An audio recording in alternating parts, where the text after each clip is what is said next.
મંગળવાર 7 એપ્રિલ 2026 ઉપલી મેળીનું મનન જીવંત પાણી બાઇબલ વાંચન યોહાન 4:4-14 કલમ વાંચીશું.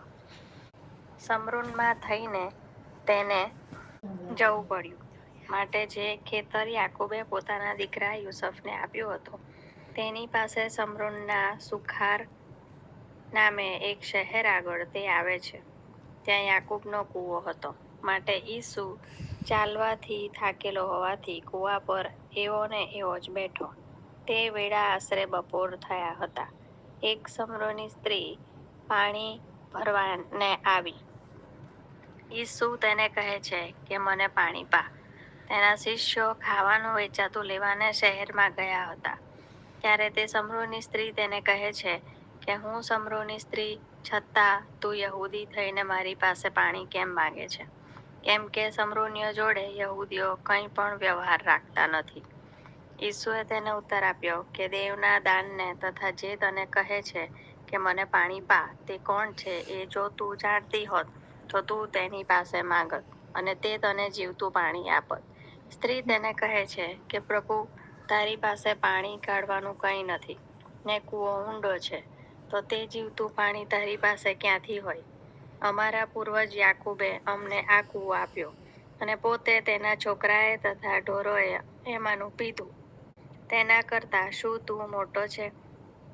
ઈસુએ તેને ઉત્તર દીધો કે જે કોઈ આ પાણી પીએ તેને ફરી તરસ લાગશે. પણ જે પાણી હું આપીશ તે જે કોઈ પીએ તેને કદી તરસ લાગશે નહીં. પણ જે પાણી હું તેને આપીશ તે તેનામાં પાણીનો ઝરો થશે. તે અનંત જીવન સુધી ઝર્યા કરશે. આમેન. પણ જે પાણી હું આપીશ તે જે કોઈ પીએ તેને કદી તરસ લાગશે નહીં. પણ જે પાણી હું તેને આપીશ તે તેનામાં પાણીનો ઝરો થશે. તે અનંત જીવન સુધી ઝર્યા કરશે. યોહાન 4:14. આપણી ઓળખ, સંસ્કૃતિ અને પૃષ્ઠભૂમિને કારણે આપણે ઘણીવાર બીજા લોકોથી પોતાને અલગ અનુભવીએ છીએ.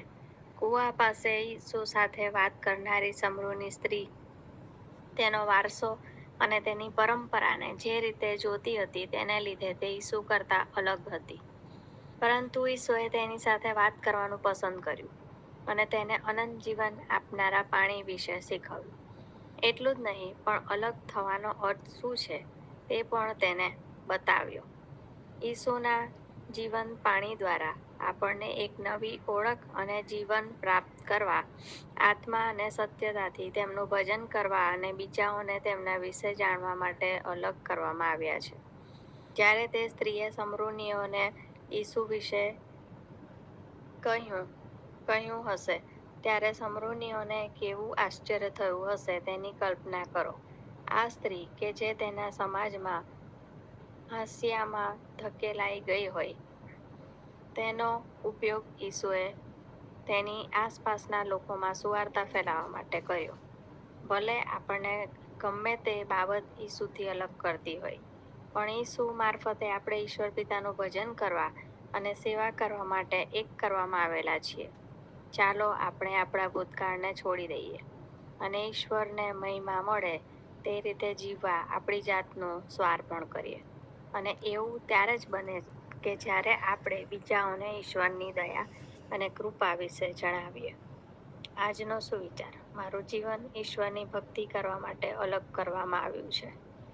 મધ્યસ્થી: પૂરા હૃદયથી ઈશ્વરનું ભજન કરવા માટે પ્રાર્થના.